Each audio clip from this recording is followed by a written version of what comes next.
अयोध्या में जिस कथित चोरी पर तुम हिंदू आस्था पर खिलवाड़ कर रहे हो, एक भी बार बताओ वक्फ के नाम पर हजारों हेक्टेयर लैंड प्रदेश में भी और देश के अंदर भी बेची गई। ಇತ್ತೀಚೆಗೆ ಉತ್ತರ ಪ್ರದೇಶದ ಪ್ರತಾಪಗಢದಲ್ಲಿ ನಡೆದ ಅಭಿವೃದ್ಧಿ ಯೋಜನೆಗಳ ಶಂಕುಸ್ಥಾಪನೆ ಸಮಾರಂಭದಲ್ಲಿ ಮುಖ್ಯಮಂತ್ರಿ ಯೋಗಿ ಆದಿತ್ಯನಾಥ್ ಅವರು ಕಾಂಗ್ರೆಸ್ ಹಾಗೂ ಸಮಾಜವಾದಿ ಪಕ್ಷಗಳ ವಿರುದ್ಧ ತೀವ್ರ ವಾಗ್ದಾಳಿಯನ್ನು ನಡೆಸಿದ್ದಾರೆ. ಈ ಎರಡು ವಿರೋಧ ಪಕ್ಷಗಳು ಭಾರತದ ಸನಾತನ ಧರ್ಮದ ವಿರುದ್ಧ ನಿರಂತರವಾಗಿ ಅಪಪ್ರಚಾರ ಮಾಡ್ತಾ ಇವೆ.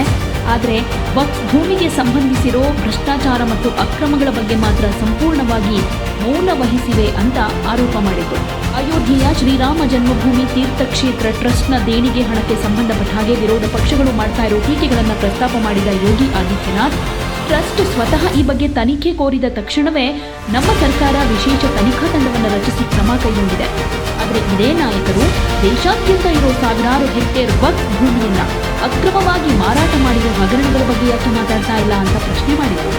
ಬಡವರು, ಹಿಂದುಳಿದ ವರ್ಗದವರಿಗೆ ಸೇರಬೇಕಾಗಿದ್ದ ಈ ಜಾಗದಲ್ಲಿ ವಾಣಿಜ್ಯ ಮಳಿಗೆಗಳನ್ನ ಅಥವಾ ಕಲ್ಯಾಣ ಮಂಟಪಗಳನ್ನು ನಿರ್ಮಿಸಿ ಬಡವರಿಗೆ ನೆರವಾಗುವುದಾಗಿತ್ತಲ್ವಾ? ಆದರೆ ರಾಜಕೀಯ ಸ್ವಾರ್ಥಕ್ಕೆ ಇಡೀ ವ್ಯವಸ್ಥೆಯನ್ನೇ ದುರುಪಯೋಗ ಮಾಡಿಕೊಂಡಿದ್ದಾರೆ ಅಂತ ಆಕ್ರೋಶ ಹೊರಹಾಕಿತ್ತು.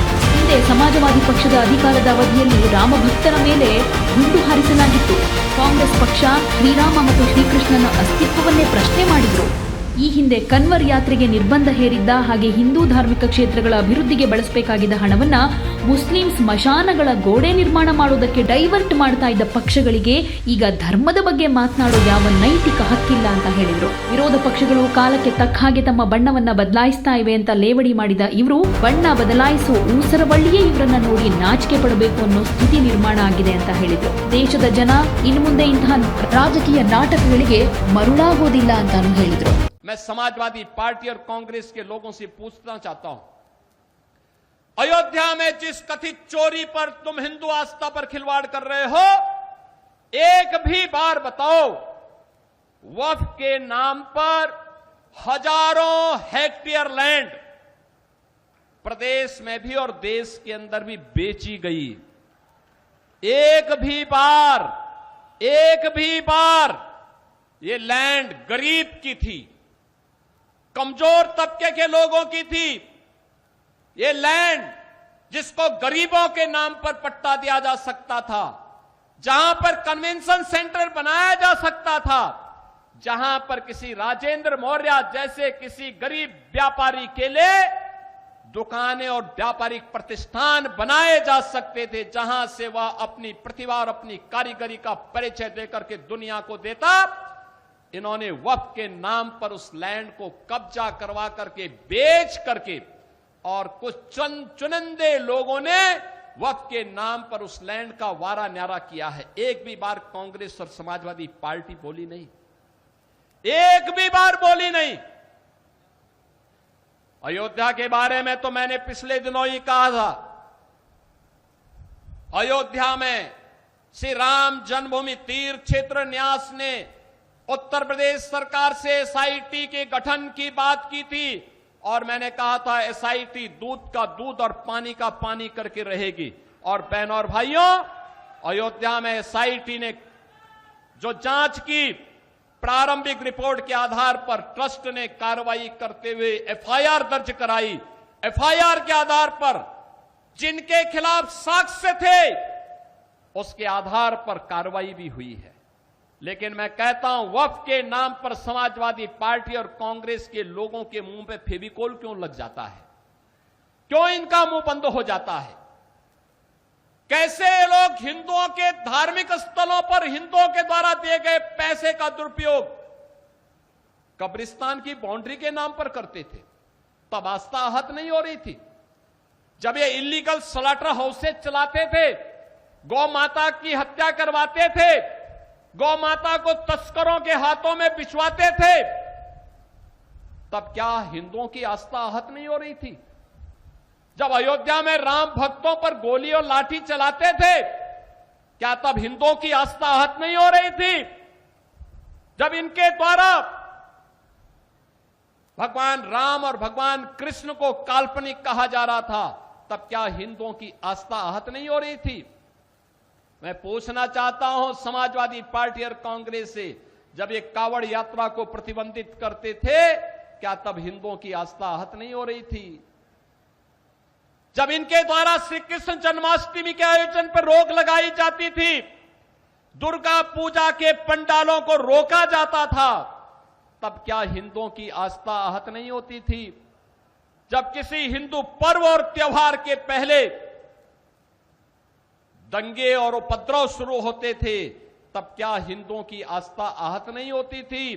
क्या इसका जवाब कांग्रेस और समाजवादी पार्टी के लोग देंगे? और यह प्रश्न हम में से हर जागरूक नागरिक को इनसे करना चाहिए। इन लोगों से प्रश्न पूछा जाना चाहिए, तुम्हें क्या अधिकार है? श्री राम जन्मभूमि ट्रस्ट कार्य कर रहा है और मंदिर की व्यवस्था का संचालन कर रहा है। उस ट्रस्ट के कार्य में किसी का हस्तक्षेप नहीं।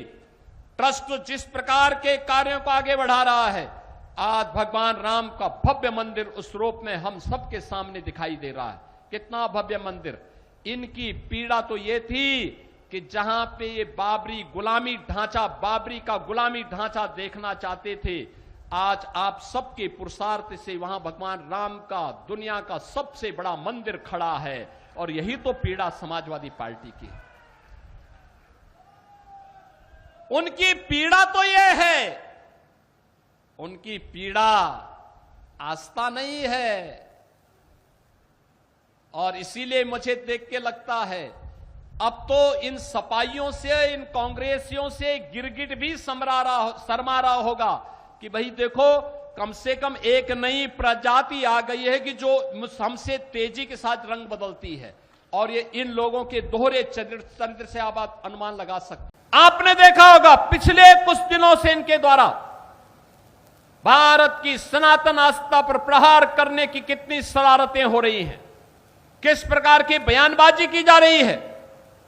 याद करिए, जो कांग्रेस कहती थी कि राम हुए ही नहीं, जो कांग्रेस कहती थी कि कृष्ण हुए ही नहीं, अयोध्या में जो कांग्रेस, जो समाजवादी पार्टी बाबरी ढांचे का समर्थन करके उसके लिए घड़ियाली आंसू बहा रही थी, आज वही कांग्रेस और समाजवादी पार्टी गिरगिट की तरह कैसे रंग बदली है, अब आप देख रहे होंगे। अब कह रहे हैं अयोध्या में आस्था के साथ खिलवाड़ हो रहा है। अरे आस्था के साथ कौन खिलवाड़ हो रहा है तो बताओ पहले। और तुम्हारी आस्था कब से अयोध्या पे हो गई है? ये राम भक्त बोले कि हमारी आस्था अयोध्या पर है, इनको बोलने का अधिकार है। इन्होंने, इनके पूर्वजों ने अयोध्या के लिए लड़ाई लड़ी है, ये बोल सकते हैं। लेकिन कांग्रेस को बोलने का कोई अधिकार नहीं है। जो कांग्रेस राम के अस्तित्व को नकारती थी, जो समाजवादी पार्टी राम भक्तों पर गोली चलाती थी, वे आस्था की कौन सी बात कर रहे हैं? जो धार्मिक हिंदू विरासत से जुड़े हुए धार्मिक स्थलों के पुनरुद्धार का पैसा कब्रिस्तान की बाउंड्री वाल पर खर्च कर देते थे, वे लोग कौन सी आस्था की बात कर रहे हैं? और यही प्रश्न आपको करना चाहिए समाजवादी पार्टी और कांग्रेस के लोगों से। उनसे पूछना चाहिए, वे जब तुम्हारी सरकार थी तब तुम राम भक्तों पर गोली चलाते थे, जय श्री राम बोलने पर लाठी डंडा चलाते थे। कांग्रेस सुप्रीम कोर्ट में तक बोलती थी कि राम तो हुए ही नहीं। ये कांग्रेस के हाल थे। देश की सबसे बड़ी, सबसे प्राचीन पुरानी पार्टी, राजनीतिक पार्टी इस प्रकार की बात उस समय कहती थी। लेकिन बहनों और भाइयों, अब यह देश कांग्रेस और समाजवादी पार्टी के चंगुल में नहीं फंसने वाला है।